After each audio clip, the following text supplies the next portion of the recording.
Ty krávo. To je dobrý auto. Ty kozy nahoře.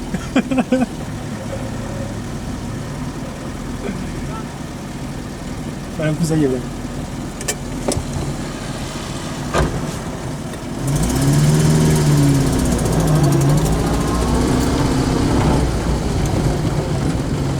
No, to je fakt úžasný.